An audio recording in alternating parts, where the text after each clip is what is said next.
ছোট্ট একটা গ্রামে এক বৃদ্ধ শিক্ষক থাকতেন। তিনি খুবই জ্ঞানী মানুষ ছিলেন। গ্রামের সবাই তাকে সম্মান করত। একদিন তিনি তার ৩ জন প্রিয় ছাত্রকে ডেকে বললেন, তোমাদের হাতে আমি সমান সময় দিচ্ছি, আজ সূর্য ওঠা থেকে সূর্য ডোবা পর্যন্ত। তোমরা দেখো এই সময়টুকু দিয়ে কে সবচেয়ে বেশি উপকার করতে পারো। মনে রেখো, সময় হলো সবচেয়ে বড় সম্পদ। যে এটাকে সঠিকভাবে ব্যবহার করে সেই সফল হয়। ৩ জন ছাত্র আলাদা পথে বের হলো।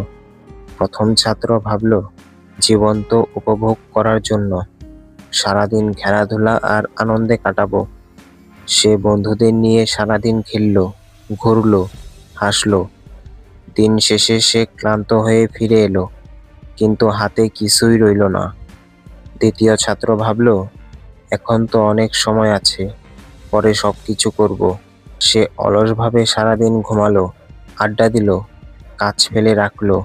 সূর্য ডুবে যাওয়ার পর হঠাৎ তার মনে হলো, আজ তো কিছুই করলাম না। কিন্তু তখন আর কিছু করার সময় নেই। তৃতীয় ছাত্র ভিন্নভাবে চিন্তা করলো। সকালে উঠে কিছু সময় বই পড়লো, নতুন কিছু শিখলো।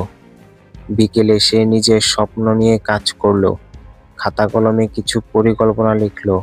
দিন শেষে যখন শিক্ষক ডাকলেন, তার মুখে ছিল আত্মতৃপ্তির হাসি। ৩ জন ছাত্রই হাজির হলো। প্রথম জন বলল, স্যার, দিনটা তো খুব দ্রুত কেটে গেল, কিছুই হাতে রইল না। তৃতীয় জন বলল, স্যার, আমি ভেবেছিলাম পরে করব, কিন্তু সময় শেষ হয়ে গেল। তৃতীয় জন মাথা উঁচু করে বলল, স্যার, আমি অনেক কিছু শিখেছি, অনেককে সাহায্য করেছি, আর নিজের স্বপ্নের কাছেও একটু এগিয়েছি। শিক্ষক তখন মৃদু হেসে বললেন, সময় হলো এক প্রবাহমান নদীর মতো। তুমি চাইলে খেলতে খেলতে, ঘুমাতে ঘুমাতে এটা হারিয়ে ফেলতে পারো, কিন্তু একবার চলে গেলে সময় আর ফিরে আসবে না। মনে রেখো, সোনার রূপা হারালে তা ফেরত পাওয়া যায়, কিন্তু সময় হারালে তা চিরতরে হারিয়ে যায়। যেই মানুষ সময়কে সঠিকভাবে ব্যবহার করে, সারা জীবন তাকেই সফলতার উদাহরণ হিসেবে মানুষ মনে রাখে। এই গল্প থেকে আমরা কি শিখলাম?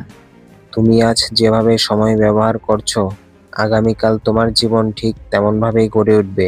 তাই সময়কে কখনো অবহেলা করো না, প্রতিটি মুহূর্তকে কাজে লাগাও, কারণ সঠিক সময়ে সঠিক ব্যবহারই তোমাকে একদিন সফলতার শীর্ষে পৌঁছে দিবে। ভিডিওটা কেমন লাগলো কমেন্ট বক্সে জানাবেন।